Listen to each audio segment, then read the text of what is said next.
करने वाले श्री बाके बिहारी हमारे पैदा से हो तुम्हारा, पैदा से हो तुम्हारा। हो मुरली बजाने वाले गिरवर उठाने वाले पैदा से हो तुम्हारा, पैदा से हो तुम्हारा।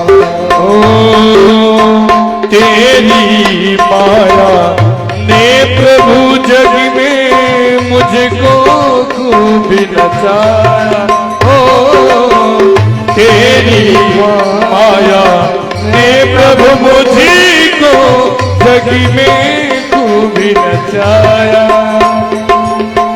दीन बंधु भव तारण प्रभु जी नाम तुम्हारा गाओ।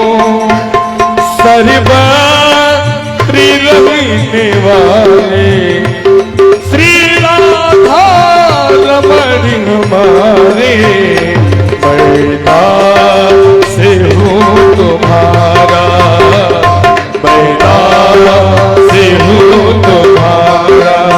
ओ मुरली बजाने वाले ओ गिरिवर उठाने वाले पैदा से हो तुम्हारा, पैदा से हो तुम्हारा, पैदा से हो तुम्हारा, पैदा से हो तुम्हारा, पैदा से हो तुम्हारा, पैदा से हो तुम्हारा। बोले भक्तवत्सल भगवान की जय हो।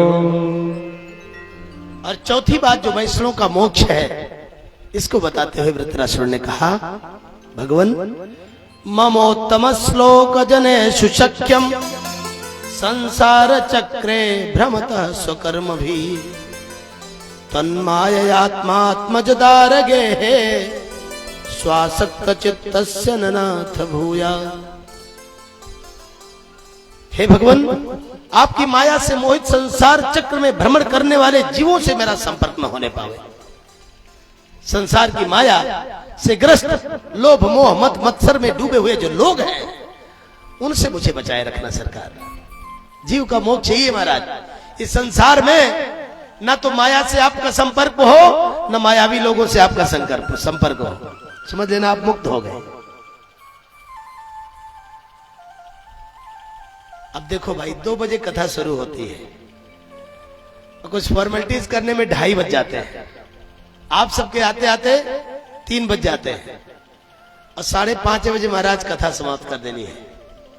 2.5 घंटे में कितना सुनाया जाए? अभी कथा बहुत है। अब आप इतना अच्छे से सुनते हैं कि कुछ भी छोड़ने को मन नहीं कहता। आप सब जैसे अच्छे सुधी श्रोताओं को तो 4 घंटे केवल कथा सुनाई जाए, तब सही ढंग से मैं तृप्त हो पाऊंगा।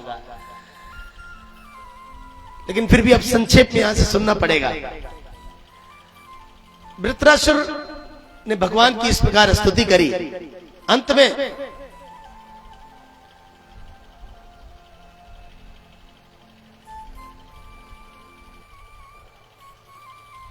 वृत्रासुर ने इंद्र को ललकारा और कहा, इंद्र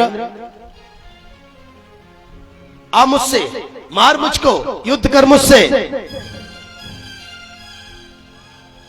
इंद्र ने कहा, हो दानो सिद्धोसी, दानो तू सिद्ध हो गया, तेरी तो बुद्धि बड़ी पवित्र है। नहीं नहीं, छोड़ ही सब, अब मुझसे युद्ध कर।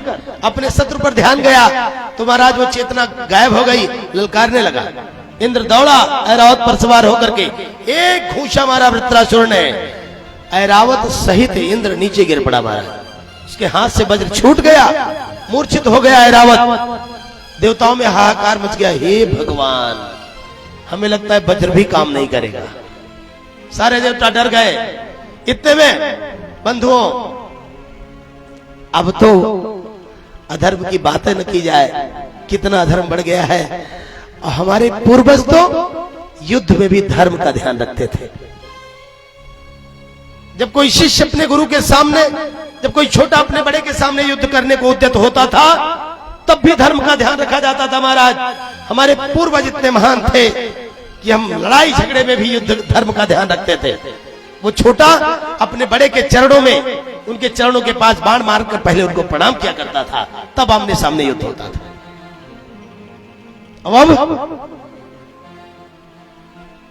अब तो हमारा धर्म में युद्ध हो रहा है। पहले हम युद्ध में भी धर्म का ध्यान रखते थे, अब तो धर्म में भी युद्ध ही मचा हुआ है। अब तो लोग सोते हुए लोगों का गला काट देते हैं। वृत्रासुर ने कहा, हे इंद्र, उठा ले इस वज्र को, क्योंकि इसके बिना तू मुझे मार और नहीं पाएगा।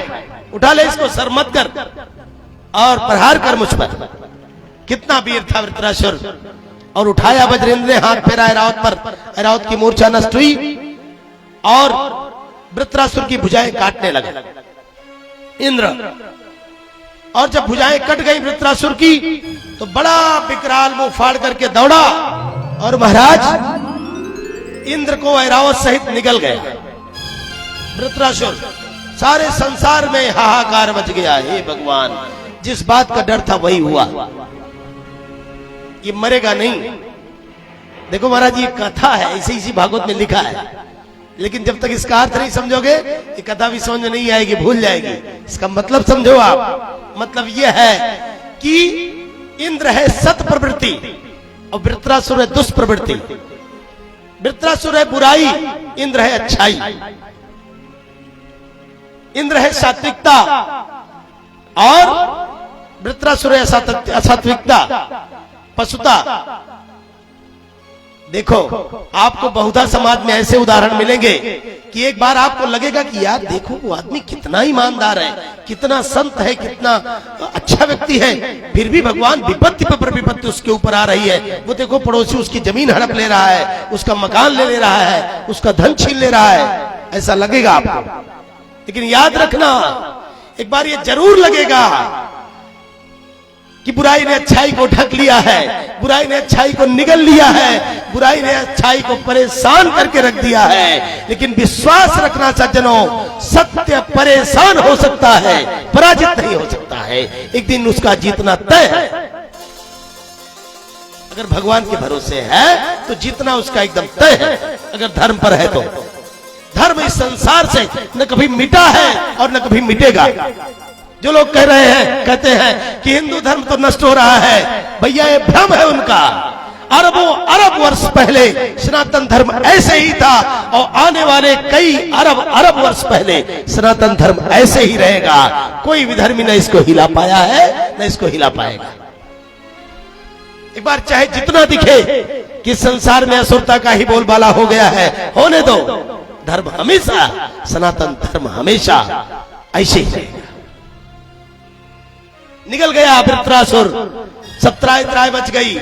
लेकिन ध्यान रखना, बुराई एक बार लगेगा कि अच्छाई को निकल गई है, लेकिन अगर आपके पास संत की कृपा का, अपने से बड़ों का आशीर्वाद आपके पास है, आपके माता पिता की कृपा आपके पास है, आपके पास अच्छे कार्यों की पूंजी है, धर्म की पूंजी है आपके पास, तो संसार की बुराई कभी आपका बाल बांका नहीं कर सकती है। क्योंकि इंद्र के हाथ में महात्मा दधीच की कृपा का वज्र था, इसलिए उसने वृत्रासुर का पेट फाड़ते फाड़ते 1 वर्ष लग गया इंद्र को। 1 वर्ष बाद वृत्रासुर का पेट फाड़ दिया और बाहर निकल आया ऐरावत सहित।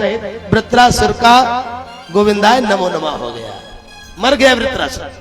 अब इस कहानी का भी मतलब समझो महाराज। दुनिया का कौन सा पेट है भैया कि वज्र से फाड़ा जाए और 1 साल लगेगा। देखो, ये सुखदेव जी परमहंस है और जो सुनने वाले हैं परीक्षित, वो भी परमहंस है। ये परमहंसी शैली में भागवत जी की कथा कही गई है।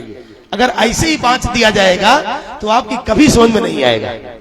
इसका मतलब समझो आप। इसका मतलब यह है कि अगर आपके ऊपर आपके माता पिता की कृपा है, आपके बड़ों का हाथ है, आपके साथ धर्म की पूंजी है, गुरु महाराज की कृपा है, संत भगवंत के चरणों में आपकी प्रीत है, भागवत भगवान की कथाओं से आपका जीवन चलता है, तो आप चिंता मत करना। बुराई को जीतने में देरी तो लग सकती है, लेकिन एक दिन बुराई हारेगी, हारेगी, पक्का हारेगी। तुम जीतोगे। अगर स्वभाव गड़बड़ हो गया है तो एक दिन में ठीक नहीं होगा। हम लोग यही करते हैं। अगर हमारा पति दारू पी रहा है, हमारा बेटा दारू पी रहा है, तो हम चाहते हैं कल से ये बाबा बन जाए, एकदम हरिश्चंद्र बन जाए। ये नहीं होगा। बुराई को देर से समय लगेगा दूर करने में, लेकिन अगर आप निरंतर प्रयास करते रहे समाज से बुराई को दूर करने के लिए, घर से बुराई को दूर करने के लिए, किसी को रोस्टों को कि भैया आप जनेऊ पहनना शुरू करो, भैया आप तिलक लगाना शुरू करो, और ये काम माताओं का, भाइयों का, सबका है। रोस्टों को आप कि जैसे ही आप स्नान किए जाओ भगवान के पास बैठो, बिना भगवान की पूजा किए भोजन नहीं मिलेगा। माता ऐसा करने लगे, समय जरूर लगेगा, दिक्कत जरूर हो सकती है, लेकिन एक दिन बुराई का पेट फाड़ करके अच्छाई निकलेगी ही निकलेगी। निकलेगी ही निकलेगी। वृत्रासुर का प्राणांत हुआ और सारे के सारे देवता पुनः प्राप्त करते हैं इंद्रलोक को। स्वर्ग पर देवताओं का आधिपत्य हुआ। स्वामी शुकदेव जी से परीक्षित ने पूछा, महाराज ये वृत्रासुर था कौन? तब स्वामी शुकदेव जी ने महाराज परीक्षित से बताया कि राजन, ये वृत्रासुर चित्रकेतु नाम का गंधर्व था। इसकी 1 लाख रानियां थी, किसी भी रानी को कोई संतान हो ही नहीं रही थी। अंत में अंगिरा ऋषि की बड़ी अनुनय विनय किया चित्रकेतु गंधर्व ने, राजा चित्रकेतु ने, तब जाकर के अंगिरा ऋषि के आशीर्वाद से एक पुत्र की प्राप्ति हुई। बड़ी रानी को पुत्र हुआ, बाकी रानियों को पुत्र है ही नहीं, तो सब रानियां जलन करने लगी कि अब तो बड़ी वाली रानी को छोड़ करके राजा हमारी ओर देखेगा ही नहीं। इस चक्कर में सभी रानियों ने षड्यंत्र करके दासी के माध्यम से जहर दिला दिया उस बच्चे को। वो एक बेटा जो पैदा हुआ तो वो भी मर गया। जब इस समाचार सुना तो बड़ी रानी और राजा चीख चीख करके रोने लगे, बहुत व्याकुल हो गए। इतने में अंगिरा ऋषि के साथ देवर्षि नारद जी पधारे। महात्मा जी को देख करके राजा चित्रकेतु ने कहा, महाराज जब लेना ही था तो दिए ही क्यों इस पुत्र को? हमें पुत्र दीजिए। नहीं महाराज, हम अपने प्राण दे देंगे। अंगिरा ने कहा, मैं तो पहले ही कह रहा था राजन, आपके भाग्य में पुत्र नहीं है, तो क्यों परेशान हो रहे थे? नहीं महाराज, मुझे पुत्र चाहिए, नहीं तो मैं अपना प्राण दे दूंगा। जब नहीं मान रहा था तो नारद जी ने कहा, अंगिरा ऋषि महाराज आप पीछे चलो, मैं समझाता हूं इनको। नारद जी ने कहा, आओ राजन, मैं तुम्हारे बेटे को बुला रहा हूं, घबराओ नहीं, मैं तुझे तुम्हारा बेटा वापस देता हूं। नारद जी ने उनके बेटे की आत्मा का आवाहन किया। आत्मा आई। नारद जी ने कहा, पुत्र देख तेरे माता पिता रो रहे हैं, छटपटा रहे तुम्हारे लिए, इस शरीर में फिर प्रवेश कर, जा इनके साथ प्रेम से रह और सुख का उपभोग कर।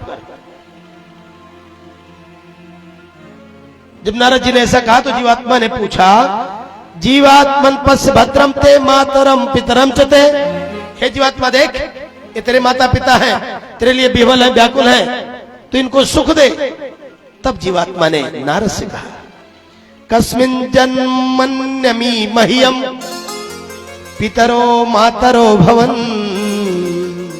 हे राजन, कौन से पिता, किस जन्म वाले पिता हैं ये? मैं तो कई बार पशु बना, पक्षी बना, कीड़ा मकोड़ा बना, वृक्ष बना, गुलम बना, लता बना, शेर बाघ बिच्छू सर्प सब कुछ बना, किस जन्म वाले पिताजी हैं? अरे कर्म भीर ब्राह्म्य माडस्य देयतिर्योनिषु। मैं तो अनेक योनियों में गया, बताओ तो देवर्षि किस जन्म के पिताजी हैं? जब ये दृश्य देखा तो राजा चित्रकेतु की आंखें खुल गई। हे भगवान, जिनके लिए रो रो कर हम आंख फोड़ रहे हैं वो हमको पहचान ही नहीं रहे हैं। अब बताओ राजन, क्या चाहते हो? चित्रकेतु ने कहा, महाराज कुछ नहीं चाहता हूं, अब मेरा मार्गदर्शन करें। मैं पहचान गया कि संसार में कोई किसी का पिता, कोई किसी का पुत्र नहीं है। ये सब अपने अपने प्रारब्ध के बसीभूत हो करके, जैसे कोई पानी भरने के लिए आती है घाट पर, जितनी देर रही सबसे सखियों से मिलती जुलती रही और घड़ा भर गया तो चली गई। इतने का संबंध संसार में है। ज्ञान हुआ राजा चित्रकेतु को, मुक्त हुआ। महाराज देवर्षि नारद जी के आशीर्वाद से गंधर्व बनकर प्रकट हुआ अगले जन्म में। एक बार गंधर्व बनकर विचरण होकर रहा था, विमान पर बैठ करके कैलाश पर्वत के ऊपर से गया और उसी समय भगवान शंकर माता पार्वती जी को गोद में लेकर के बैठा करके और ऋषियों को ज्ञान उपदेश कर रहे थे। और जब इसने देखा भगवान शंकर को तो उनका उपहास करने लगा। अरे ऐस लोक गुरु साक्षात धर्म वक्ता शरीरिणाम, अरे इन्हें देखो, ये बड़े बाबा बनते हैं, बड़े ज्ञानी बन रहे हैं, सबको उपदेश दे रहे हैं, और खुद मिथुनी भूय आस्ते मुख्यम सभायाम वही मिथुनी भूय से भार्यया, मैथुनी मुद्रा में अपनी पत्नी को गोद में लेकर के महाराज बताओ ये उपदेश कर रहे हैं। ऐसे ही से पाखंडी लोग पड़े हैं। जब ये कहा चित्रकेतु गंधर्व ने तो भगवान सुनकर के मुस्कुरा कर टाल दिए, लेकिन माता पार्वती क्रोधित हो गई। दुष्ट कहीं गए, बिना वास्तविक स्थिति को समझे बिना तूने मेरे प्रति कुदृष्टि रखी, मैं तुझे श्राप देती हूं, जा तू असुर हो जा। जब ये श्राप मिला तब तो हाथ जोड़कर खड़ा हो गया, अरे मैया आप बेकार में नाराज हो गई, मैया मेरा ऐसा कोई उद्देश्य नहीं था, गलती हो गई मुझसे मां, मुझे क्षमा कर दो।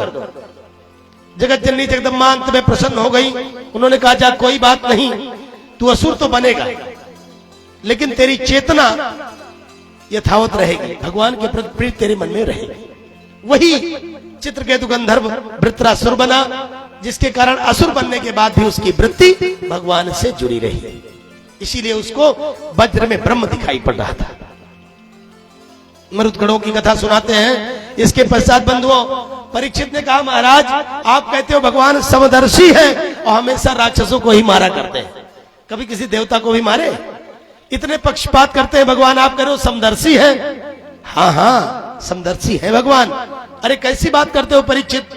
12 भागवतों में से 2 लोग, राजा बलि और भक्तराज प्रहलाद, ये दोनों 12 भागवतों में इनकी गणना की जाती है, भगवान के परम प्रिय है। कैसे कह रहे हो भगवान समदर्शी नहीं है? महाराज कोई प्रमाण बताओ। तब स्वामी सुखदेव जी परीक्षित को भक्तराज प्रहलाद जी का चरित्र सुनाते हैं। इसको बहुत संक्षेप में सुनिए, इस कथा को आप सब जानते हैं, इसमें बताने लायक बहुत कुछ है, लेकिन अब इनको प्रणाम ही करना पड़ेगा। माता कयाधु के गर्भ से हिरण्यकशिप के द्वारा भक्तराज प्रहलाद का जन्म हुआ। 4 भाई थे, 4 भाइयों में सबसे छोटे, जन्म से ही हमेशा इनकी चित्त वृत्ति चिपक गई थी नारायण के चरणों से। अब वो असुर परमात्मा का परम बैरी था, क्योंकि उसके भाई को विष्णु ने मारा था, हिरण्याक्ष को। तब से हिरण्यकशिपु भगवान विष्णु को अपना शत्रु मानता था। और प्रहलाद जी पक्के भक्त, इनको स्कूल में दाखिला करवाया, और स्कूल में पढ़ाई महाराज उसी सिलेबस की होती थी जो राक्षसों को पढ़ाया जाता था। अब वृत्रासुर के हिरण्यकशिप के स्कूल में बताओ कितनी अच्छी पढ़ाई होगी, लेकिन भक्तराज प्रहलाद जी हमेशा भगवान का भजन ही पढ़ा करते थे। एक दिन की बात है, हिरण्यकशिप मिलने गया, बुला करके अपने बेटे को गले से लगाया, क्योंकि हिरण्यकशिप प्रहलाद को जब जब गले से लगाता था उसकी आत्मा को शांति बहुत मिलती थी, क्योंकि प्रहलाद के हृदय में अंतःकरण में भक्त परमात्मा तत्व लबालब भरा हुआ था। इसलिए जब भी छाती से लगाता बड़ा प्रसन्न होता था। छाती से लगाया, पूछा बेटा अब तक तूने क्या पढ़ा है? भक्तराज प्रहलाद जी ने उपदेश दिया, पिताजी जीव को चाहिए कि गृहस्थी के कूप में न पड़ करके, इस अंधकूप में न पड़ करके अपनी मुक्ति कर ले। ये उपदेश दिया तो हिरण्यकशिप पागल हो गया। उसने बुलाया चंडामर्क जी को, बोले क्या पढ़ा रहे हो महाराज हमारे बच्चे को? यही पढ़ाने के लिए मैंने भेजा है, इसको संत बना रहे हो, बाबा बना रहे हो, ये तो विष्णु का भक्त बन रहा है। चंडामर्क जी ने कहा, महाराज हमारे यहाँ स्कूल में इस तरह कोर्स हुए नहीं, तो हम पढ़ाएंगे क्या इसको? ये तो पढ़ाया आया है। अच्छा, बहुत प्रयास किया महाराज, इस कथा को सब लोग जानते हैं, बहुत प्रयास किया, लेकिन प्रहलाद जी डिगे नहीं। अंत में मारने का प्रयास किया हिरण्यकशिप ने भक्तराज प्रहलाद को। विष दिया गया, सर्पों से कटवाने का प्रयास किया गया, अंधेरी कोठरी में बंद किया गया, पत्थर से धकेलवाया गया, कोई उपाय काम नहीं आया। अंत में बुआ जी आ गई। जब हार गया हिरण्यकशिप, भैया आप काहे चिंता करते हो, होली आ रही है, अब मुझको ब्रह्मा जी के वरदान प्राप्त है कि मुझे दुनिया की कोई आग जला नहीं सकती है। ब्रह्मा जी ने मुझे एक चूनर दी है, उसे जब तक मैं ओढ़े रहूंगी दुनिया कोई आग मुझे जला नहीं पाएगी। अरे बहन तो बड़ा अच्छा काम कर देगी, इस पापी को जला डाल। महाराज होलिका ने कहा कि भैया जब मैं जलने के लिए बैठूं तो बाजे गाजे की तगड़ी व्यवस्था करना, जिससे ये चिल्लाए तो दूर तक सुनाई ना पड़े। ठीक है, सारी व्यवस्था हो गई। महाराज लकड़ी का ढेर लगाया गया। होलिका भक्तराज प्रहलाद को लेकर बैठती है अग्नि में, और महाराज जैसे ही धू धू करके आग जलने लगी, तुरंत ही हरे प्रेरित ही अवसर मरुत चले 49। पवन देव की कृपा हुई, उसकी चूनर दूर जाकर उड़ी, और दुनिया ने देखा भगवान का भक्त कभी नहीं जल सकता है, भक्त को जलाने वाला जलकर राख हो गया। हे दुनिया वालों, इस कथा का मतलब समझो। तुम जब ये सोचोगे किसी को जलाने की, किसी को नीचा दिखाने की, किसी का बुरा करने की, उसका कभी बुरा नहीं होगा, हमेशा तुम्हारा बुरा होगा। कभी किसी का बुरा मत सोचना। अच्छा करने की सोचोगे तो आपका अच्छा होगा, किसी का बुरा करने का सोचोगे तो सबसे पहले आपका बुरा होगा। होलिका जल गई, भक्तराज प्रहलाद जी सुरक्षित रहे। जिसे प्रभु बचाओ उसे कौन जलावे महाराज। अंत में हार गया हिरण्यकशिपु, कोई उपाय नहीं समझ में आया। तो एक दिन ललकारता हुआ प्रहलाद को, हे दुर्विनीत, हे दुष्ट, हे नराधम, हे कुलकलंक, तुझे किसकी ताकत पर इतना गुमान है जो तू मेरी अवज्ञा करता है। तेरे लोक में कोई ऐसा नहीं है जो मेरे नाम सुनकर के कांप न जाए, और तू है कि बार बार मेरी अवज्ञा करता है। किसके बल पर इतना गुमान है तुझे। भक्तराज प्रहलाद ने कहा, हे पिताश्री, मुझे उस परम बलि के बल पर गुमान है, मुझे अपने परम पिता के बल का गुमान है। और हे पिताश्री, मेरा ही नहीं, वो तो आपका भी बल है, इस सारे संसार का बल है। क्योंकि न केवलम में भवतश्चराजन सवै बलम बलिनाम चापरेशान। हे पिताश्री, वो मेरा ही बल नहीं है, इस संसार के कण कण का बल है वो, और यहां तक कि आपकी खड्ग को धारण करने वाली भुजाओं में जो ताकत है, हे पिताश्री, इसमें भी उसी परमात्मा का बल विद्यमान है। जब ये कहा तो हिरण्यकशिपु ने कहा, हे दुष्ट, अगर वो तुझे उस पर इतना बल है तो पुकार उसको और बता उसको कि तुझे बचा ले। कहां है वो, दिखता क्यों नहीं है। प्रहलाद ने कहा, सरकार वो सर्वत्र है पिताश्री। क्या इस खंभ में भी है? हाँ, इस खंभ में, क्या इस संसार के कण कण में है पिताश्री। तुरंत ही उस पापी हिरण्यकशिपु ने उस खंभ पर प्रहार किया, और प्रहार करते ही खंभ से नृसिंह भगवान प्रकट हो गए। बोलो नृसिंह भगवान की जय।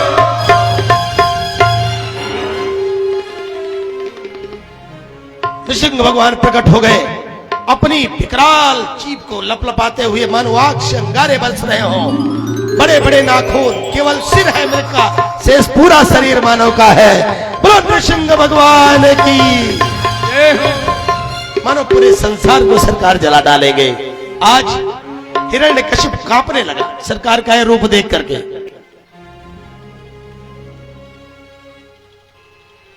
सारे देवताओं में त्राहि त्राहि मच गई। हे भगवान, अब क्या होगा। दोपहर के 12 बजे सरकार आए और खेलने लगे हिरण्यकशिप से। भिड़ गए सरकार, और जब सायंकाल की बेला आई महाराज, तो पकड़ा उस पापी हिरण्यकशिप को और बैठा लिया अपनी जगह पर, घर की उसके महल की देहरी पर। हे पापी, तुझे बड़ा बल था ब्रह्मा के वरदान का, न मैं ऊपर मरूं न नीचे मरूं। देख, तू मेरी जगह पर है, न अंदर मरूं न बाहर मरूं। देख, तू घर की देहरी पर है, चौखट पर है। इसीलिए महाराज, बचपन में माताएं हम लोगों को रोकती थी कि बेटा चौखट पर बैठकर भोजन नहीं करना चाहिए, शाम के समय चौखट पर नहीं बैठना चाहिए, क्योंकि शाम के समय घर की चौखट पर भगवान नृसिंह निवास करते हैं। इसीलिए जो चतुर माताएं हैं, जो कुशल माताएं हैं, खैर अब तो घर में चौखट होती ही नहीं है। पत्थर आया तो सबको पत्थर ही कर दिया, सब चौपट हो गए महाराज। और देहली विनायक का पूजन होता था, अब वो रहे ही नहीं। लेकिन आज भी जो चतुर माताएं हैं, वो घर के शाम के समय घर के देहरी पर भगवान नृसिंह के लिए दीपक जरूर जलाती है। क्योंकि महाराज, अगर दरवाजे पर भगवान नृसिंह है तो घर को छोड़कर लक्ष्मी कभी नहीं जाने वाली है, क्योंकि लक्ष्मी तो उनकी दासी है। देख पापी, तूने वरदान मांगा था न अस्त्र से मरू न शस्त्र से, कि मेरे पैने नाखून पर्याप्त है तेरा वध करने के लिए। आप सब इस कथा को जानते हैं महाराज। और अपने विकराल नाखूनों से सरकार ने उस हिरण्यकशिप का हृदय विदीर्ण कर दिया, पेट को फाड़ दिया और फाड़ करके हथेलियों को निकाल करके गले में लपेट लिया सरकार ने। विचार करो कि सरकार का स्वरूप कितना विकराल होगा। हथेलियों को लपेटे हुए मानो संसार को जला देंगे। आज सारे देवता त्राही त्राही कर रहे हैं, हे भगवान इनका क्रोध शांत कैसे कराया जाए। ब्रह्मा आए, विष्णु आए, यक्ष किन्नर गंधर्व आए, सबने स्तुति करी, भगवान का क्रोध शांत हो ही नहीं रहा है। भगवती लक्ष्मी के पास गए, मैया आप ही चलो। माता लक्ष्मी पूजा की थाल लेकर आई। जब देखा कि सरकार के विचित्र स्वरूप को, महाराज भगी भगवती लक्ष्मी, हे भगवान हम तो इनको पहचान ही नहीं पा रहे हैं, ये इस तरह भी आ सकते हैं, हमारे बस की बात नहीं है। डर के मारे कांप गई मैया। सारे देवता परेशान। देखो महाराज परमात्मा कितने कृपालु हैं। हम जरा सा अपने घर से बाजार की ओर जाते हैं 4 कदम तो 5 बार शीशा देखते हैं कहीं बाल ठीक है कि नहीं, तिलक चंदन सही चल रहा है कि नहीं, कपड़ा सही है कि नहीं। दीनानाथ को देखो, सत्यम विधातुम निज भृत्य भाषितम व्याप्तिम च भूते स्वखिले सुचात्मना अदृश्यता मद्भुत रूप मुद्वहन स्तंभे सभायाम न मृगम न मानुषम। दीनानाथ कितने उदार है। मेरे भक्त ने जैसा कहा है, मेरे भक्त की रक्षा के लिए मुझे कुछ भी बनना पड़ेगा, मैं बनने को तैयार हूं। जहां से इस पगले की इच्छा है मैं वहीं से प्रकट होने को तैयार हूं। मेरे भाई तेरी श्रद्धा सरकार में हो तो सही। अपने भृत्य की, अपने दास की बात को सिद्ध करने के लिए सरकार कैसे बनकर चले आए महाराज, जबकि वो जानते थे कि अनंत काल तक लोग मेरी तस्वीर लगाएंगे, क्या कहेंगे लोग। लेकिन कोई परवाह नहीं की सरकार ने। मेरे भक्त की रक्षा होनी चाहिए, मुझे याद करने वाले का कल्याण होना चाहिए, बस इसीलिए सरकार नृसिंह बनकर चले आए, नृसिंह बनकर चले आए। देवताओं ने सोचा कि जिन्होंने इनको बुलाया है वही इनको शांत कर सकते हैं। प्रहलाद से प्रार्थना करी सब देवताओं ने, हे प्रहलाद, हे पुत्र, तू ही संसार को जलने से बचा सकता है, इनके क्रोध को एकमात्र तू ही शांत कर सकता है पुत्र। प्रहलाद गए,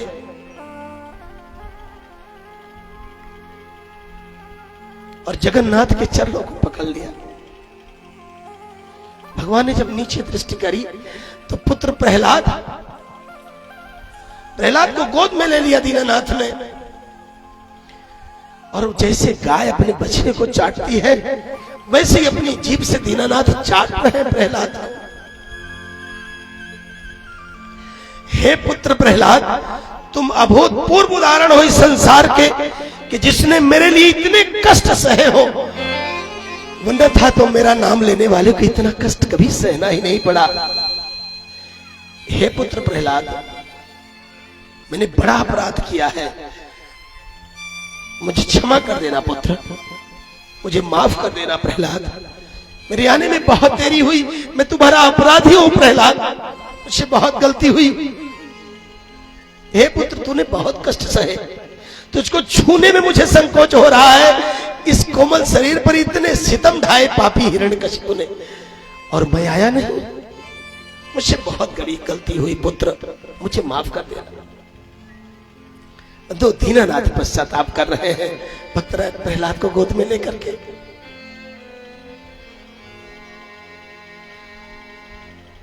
कितना बड़ा भाग्य है प्रहलाद का। भगवान का नाम जपने वाला इस संसार में कभी घाटे में रह जाए, ऐसा हो ही नहीं सकता बंधुओं। परमात्मा कभी भी ऐसा नहीं होने देते हैं। कैसे बनकर चले हैं अपने प्रहलाद के लिए। हे प्रहलाद, मुझे माफ कर देना। प्रहलाद ने पता बेटा, मेरे इस शरीर को देखकर, मेरे इस रूप को देख करके सब डर गए, तुझे डर नहीं लगी प्रहलाद? तू डरा नहीं?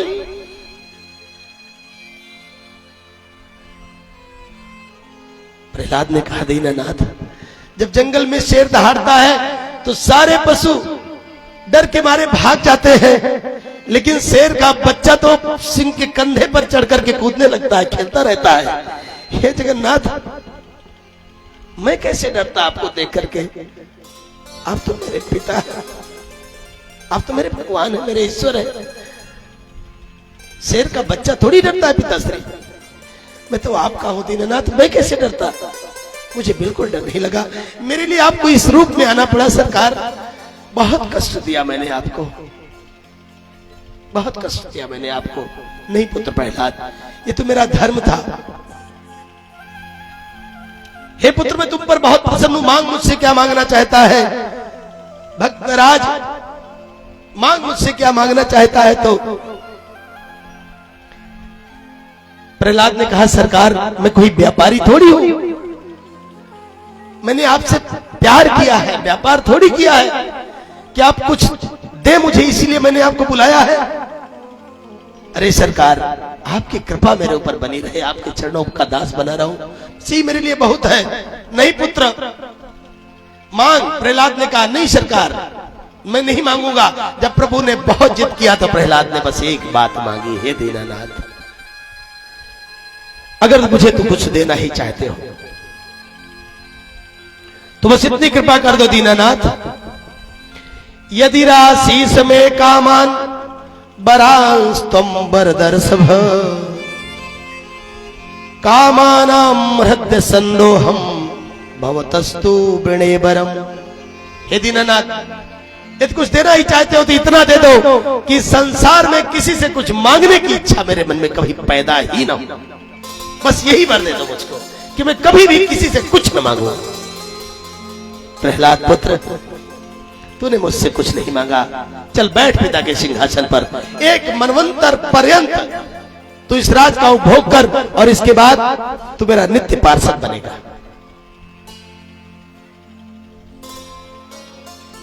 जब प्रहलाद को ये वर दिया भगवान ने, तो प्रहलाद ने कहा दीनानाथ, अगर आपने पद दे ही दिया है मुझे तो एक वर दे दीजिए।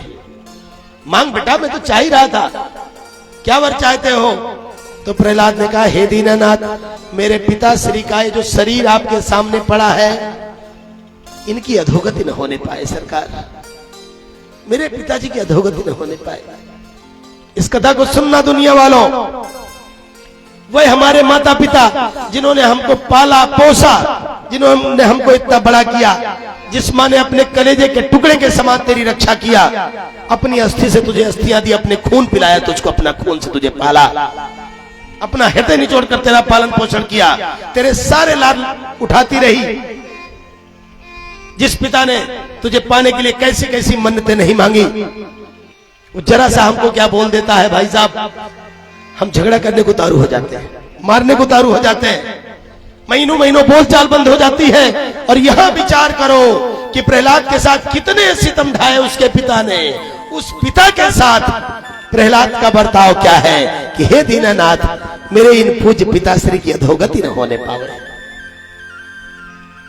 बंधो, कोई माता पिता इतना सितम कर ही नहीं सकता अपने बच्चे पर जितना पापी हिरण्यकशिपु ने किया।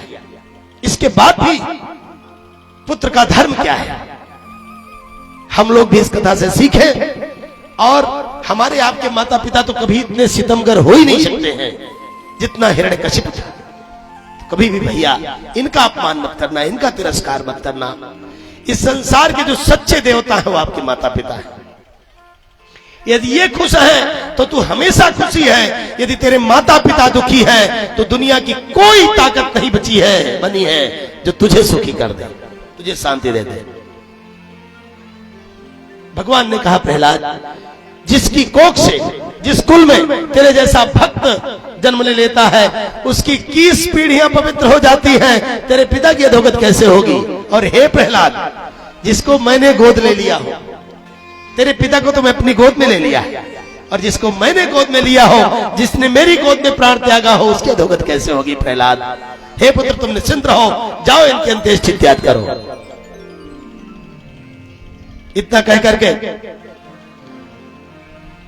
परमात्मा अंतर्ध्यान होते हैं। अब बताओ परीक्षित, भगवान समदर्शी है कि नहीं? आगे मनवंतरों की कथा आती है बंधुओं। सतयुग, त्रेता, द्वापर, कलयुग आदि चारों युग जब एक एक हजार बीत जाते हैं तब ब्रह्मा जी का एक दिन होता है। और ब्रह्मा जी के एक दिन में 14 मनवंतर होते हैं। इन्हीं 14 मनवंतरों में, अलग अलग मनवंतर में भगवान के अवतार हुआ करते हैं। एक बार तो परीक्षित चाक्षुष मनवंतर में भगवान का हरि अवतार हुआ।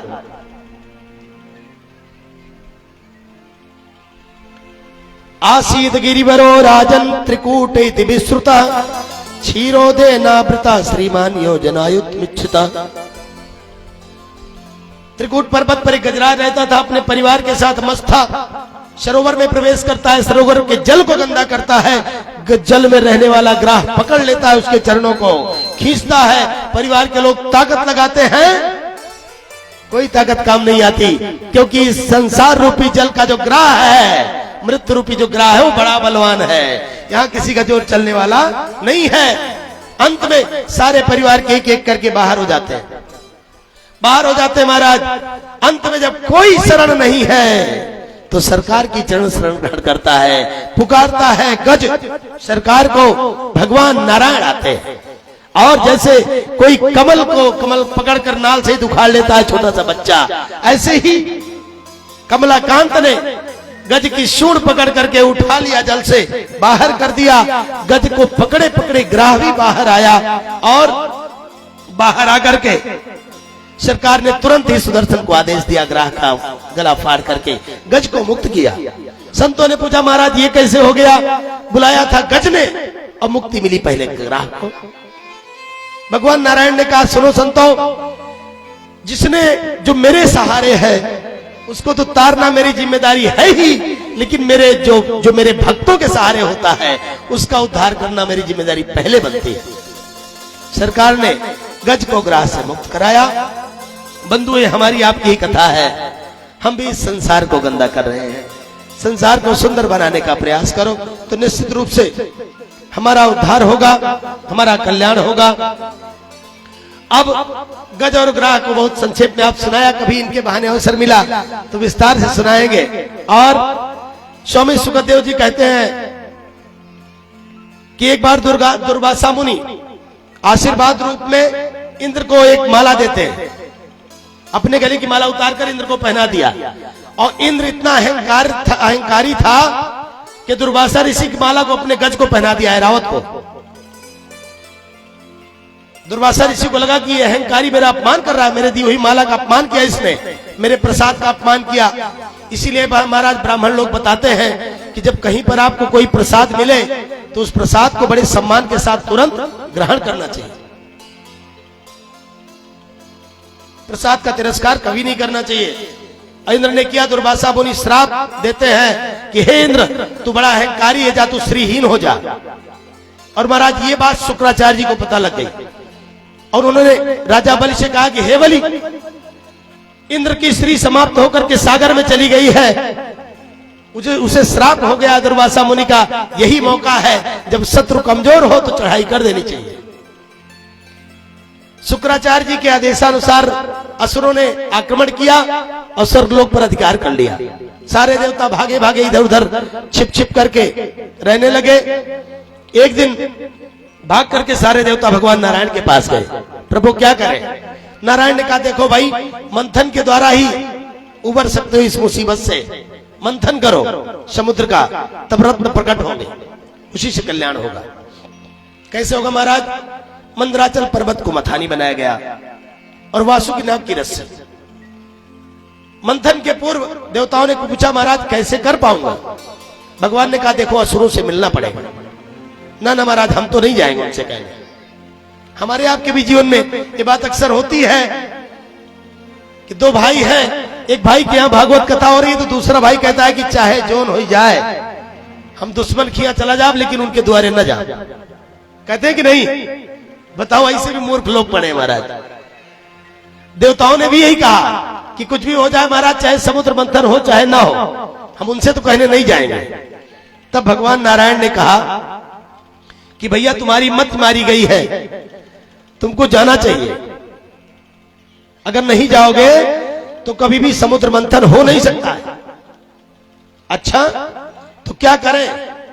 जाओ असुरों से कहो कि चलो दोनों लोग मिलकर मंथन किया जाए, निकलेगा समुद्र से अमृत निकलेगा, दोनों लोग पान कर लेंगे बढ़िया से, कोई दिक्कत नहीं होगी।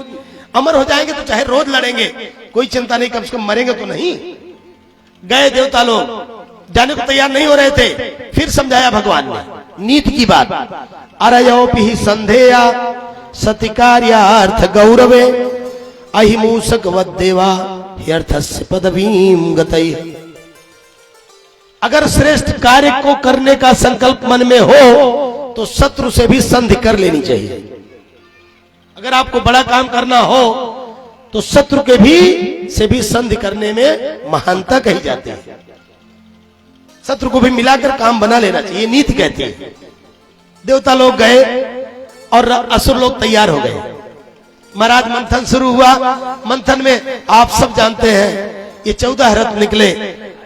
जब भगवान धन्वंतरी अमृत कलश लेकर निकले तो देवता देखते ही रह गए। दैत्य लोग लेकर भाग गए, छीन करके भागे जा रहे थे।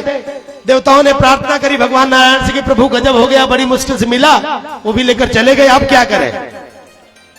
घबराओ नहीं, मैं तुम्हारे साथ हूं, मेरे साथ रहते हुए तुम्हारा हित कोई नहीं कर सकता। भगवान नारायण मोहिनी रूप बन करके आगे जाते हैं, मिले, खड़े हो गए। मोहिनी रूपधारी भगवान नारायण को जैसे असुरों ने देखा मोहित हो गए। अरे महाराज ये देवी जी कहां घूम रही है, एकांत वन में अकेले। गए मोहिनी रूपधारी भगवान के पास, उतने में सारे राक्षस जैसे इकट्ठा हुए, मैं पीऊंगा, मैं पीऊंगा, पहले मैं पीऊंगा, पहले मैं पीऊंगा, एक एक करके झगड़ा करने लगे। भगवान ने कहा भैया काहे लड़ रहे हो। उन्होंने कहा देवी जी ये अमृत है, बड़ी मुश्किल से निकला है, देवताओं से छीन कर भागा हूं और अब इसी में लड़ रहे हैं हम लोग कि ये कौन पहले पिएगा। और देवी मेरी तो इच्छा है कि आप अगर बांट देती तो बड़ी कृपा होती। मोहिनी रूपधारी भगवान ने कहा कि तुम लोग कौन हो और मैं कौन हूं, बिना परिचय के ये अमृत मुझे दे रहे हो। अरे नहीं नहीं देवी जी, हम कोई सामान्य कोई खानदान के नहीं है, हम लोग भी अच्छे खानदान के हैं। वयम कश्यप दायादा भ्रातरा कृत पौरुषा। अरे हम लोग भी कश्यप मुनि की संतान है देवी जी, सामान्य कुल के नहीं है। वो तो जान रहे हैं कश्यप कुल ऋषि की संतान हो, तभी तो इतना मूर्खता वाला काम कर रहे हो। किसी अजनबी स्त्री पर कोई बुद्धिमान व्यक्ति कभी भरोसा नहीं करता है। कैसे कश्यप ऋषि के संतान हो, न मेरी तुमसे जान न पहचान, और इतना अमूल्य अमृत मेरे हाथ में दे रहे हो। अरे कोई बात नहीं देवी जी, आप अच्छे खानदान की लग रही हैं, मुझे विश्वास है आप अच्छा बांटोगी। अच्छा ठीक है भाई, लाओ मैं बांट दूंगी, लेकिन किसी को कम ज्यादा मिले तो है, पहले इनको दे दिया जाए, और जो गाढ़ा वाला बचेगा वो आप लोगों को बांट दोगी। हाँ देवी जी यही तो, ये बहुत अच्छा काम है। और महाराज सारे असुर एक पंक्ति में और देवता एक पंक्ति में बैठ गए और मोहिनी रूपधारी भगवान नारायण अमृत को बांटने लगे। देखो महाराज, जब बुद्धि विपरीत होती है, जब सत्यानाश के दिन आते हैं तो अमृत में भी पतला और मोटा दिखाई देने लगता है, भगवान में भी छोटा और बड़ा दिखाई देने लगता है, कथा में भी अच्छी कथा और बुरी कथा दिखाई देने लगती है। यही हुआ। सुरभान नामक दैत्य देवता बनकर आकर बैठ गया सूर्य और चंद्रमा के बीच में। सूर्य और चंद्रमा ने इशारा किया कि सरकार ये डुप्लीकेट वाला है। भगवान ने तुरंत ही उसका धड़ काट दिया, दो भागों में बट गया। चूंकि अमृत पान कर चुका था, इसीलिए दो भागों में होकर राहु और केतु बना। वो आज भी कष्ट देता है सूर्य और चंद्रमा को। सूर्य और चंद्रमा इसलिए भी कष्ट पाते हैं क्योंकि चुगली करने वाला इंसान हमेशा दुखी होता है। समय बहुत हो रहा है आज। ये कथा बहुत अच्छी है। अच्छा एक काम करते हैं, इस कथा को यहीं पर विराम देते हैं। अब आप सब लेकिन एक बात का वादा करें कि आप कल बहुत जल्दी आ जाएंगे। हाथ उठाइए आप लोग, 2 बजे करेक्ट आ जाएंगे आप लोग। कितने लोग आ जाएंगे? अगर 2 बजे आ जाते हैं आप सब तो 1 घंटे में ये कथा पूरी कर लेंगे और भगवान का जन्म आज प्रतीक रूप में हो जाएगा। इसके बाद कथा बाद में होगी, ठीक है ना? क्योंकि जन्म तो घर में चुपके से होता है और खबर बाद में वैसे भी फैलती है, तो कोई बात नहीं, कथा बाद में हो जाएगी और घटनाएं घटित हो जाने दीजिए, ठीक? चलिए भगवान के प्राकट्य की कथा एक संक्षेप में करते हैं। अच्छा, झांकी वाले भी एक व्यवस्था बनाए रहते हैं, नहीं तो कथा ऐसी चलती रहती, कोई बात नहीं। चलो वृंदावन बिहारी लाल की जय हो। परम मोक्षदायिनी मथुरापुरी में महाराज उग्रसेन राजा है। उनका पुत्र कंस बहुत ही दुष्ट है। उनके चाचा देवक की पुत्री देवकी, जिनको बहुत प्यार करता है, उनका विवाह वसुदेव के साथ हुआ।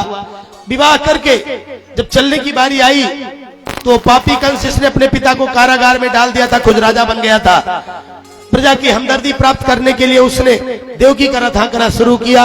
लेकर जाने लगा तो आकाशवाणी हुई, हे कंस, जिस बहन को तू इतने प्यार से पहुंचाने जा रहा है, इसका 8वां गर्भ भी तेरा काल होगा। और कंस की वृत्ति बदल गई, मारने के लिए खड्ग निकाला देवकी को। दुष्ट कब हंसने लगे, कब प्रसन्न हो जाए और कब दुखी हो जाए, इसका कोई भरोसा नहीं होता महाराज। वसुदेव जी ने कमान संभाली, समझाया और मुक्त कर दिया। लेकिन अंत में देवर्षि नारद जी की प्रेरणा हुई और कारागार में डाल दिया वसुदेव और देवकी को। एक एक करके 6 पुत्र लौटाए वसुदेव जी ने। वसुदेव जी ने एक एक करके 6 पुत्र लौटाए कंस को। 6 पुत्रों को कंस ने मार डाला महाराज। 7वें घर में भगवान संकर्षण आए। बोलो बलराम जी महाराज की जय हो। योग माया को सरकार ने आदेश दिया, देवी मेरा इतना काम कर दो कि संकर्षण का आकर्षण करके देवी रोहिणी के गर्भ में पहुंचा दो और तुम माता यशोदा के यहाँ कन्या बनकर प्रकट होना। मेरा इतना काम कर दोगी देवी, देवी मैं वायदा करता हूं तुमसे, तुमको दुर्गा बन करके, काली बन करके, अष्टभुजी बन करके इस संसार की दोनों नवरात्रियों में तुम्हारा पूजन होगा, घर घर पूजी जाओगी मैया। तुम्हारा बड़ा काम होगा, बड़ी भक्ति होगी आपकी। मैया प्रसन्न होती है और महाराज संकर्षण का आकर्षण करके देवी रोहिणी के गर्भ से 7वें गर्भ में भगवान शेष जी अवतार लेते हैं। बोलो बलराम जी महाराज की जय हो। 8वें गर्भ में नारायण का नाम। मैया गर्भ देवकी के गर्भ में जैसे ही श्रीमान आए, वेद स्तुति कर रहे हैं, देवता स्तुति कर रहे हैं। धन्य है भारत की माता जिसके गर्भ की स्तुति हो रही है। दुनिया में और बहुत सारे देश हैं जहां पर गर्भ खाया जाता है। गूगल पर आप खोज करके देखो, सर्च करो तो कितने देश ऐसे हैं जहां पर माताएं पैसे के लालच में अपने गर्भ को बेचती हैं होटलों में, और उन होटलों को प्लेट में परोसा जाता है, लोग खाते हैं माताओं के गर्भ को। केवल भारत ऐसी धरती है जहां पर माताओं के गर्भ की स्तुति देवता करते हैं, वेद करते हैं। इसलिए बंधुओं, भारत की धरती पर स्त्री होकर जन्म लेना कोई सामान्य बात नहीं है। भगवान की मां बनने का सौभाग्य केवल भारत की माताओं को प्राप्त होता है। मैया की स्तुति हो रही है। अब समय बीतता गया महाराज एक दिन न जाने कैसा अद्भुत प्रकाश उस कारागार में प्रविष्ट हुआ। सारा का सारा कारागार प्रकाशित हो गया है। और क्या देखते हैं वसुदेव और देवी देवकी कि उनके सामने वो जगत का, चराचर जगत का नियंता जगन्नाथ बद्रीनाथ, वो कला निधान संपूर्ण कलावतार भगवान श्री कृष्ण चतुर्भुज रूप में विराजमान है। तब अद्भुतम बालकम अम्बुजे क्षणम चतुर्भुजम शंख गदायुधायुधम श्रीवत्सलक्ष्मम गलशोभिकौस्तुभम पीतांबरम सांद्र पयोद सौभगम। अद्भुत स्वरूप में परमात्मा विराजमान है। चतुर्भुज रूप में दिव्य पीतांबर दमक रहा है, बनमाला सुशोभित हो रही गले में, और मस्तक पर मुकुट विराजमान है। परमात्मा के प्राकट्य के प्रकाश से पूरा कारागार प्रकाशित हो गया है।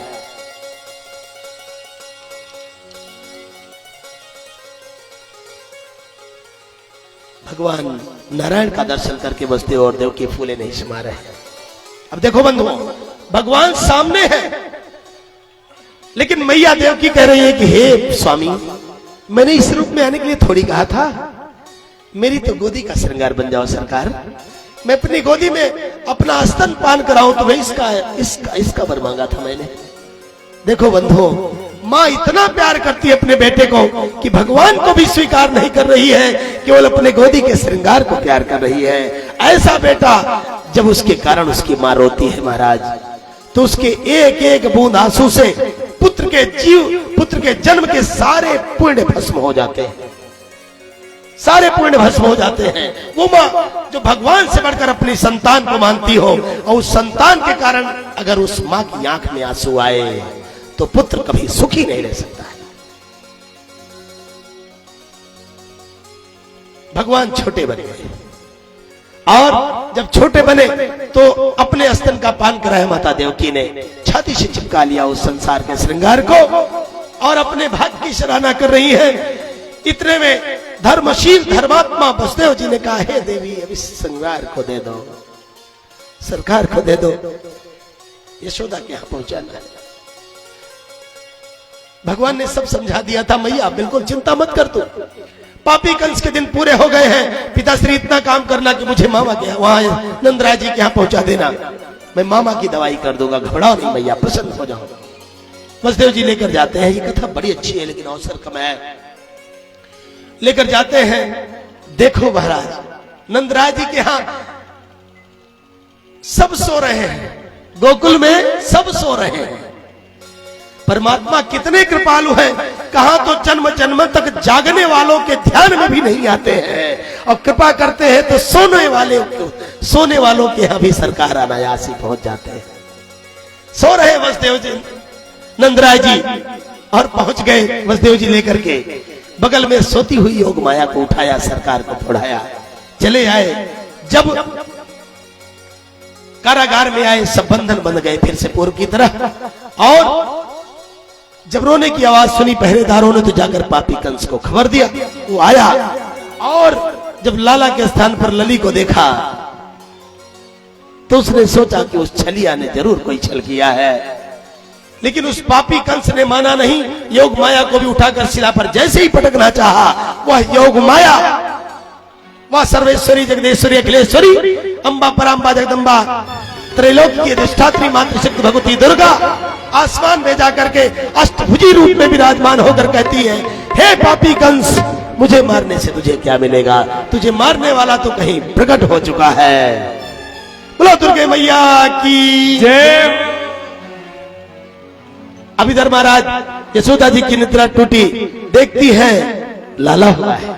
सुनंदा जाती है नंद जी से बताती है, भैया लाला जायो है, भाभी ने लाला जायो है, बधाई हो भैया बधाई हो, भाभी ने लाला जायो है।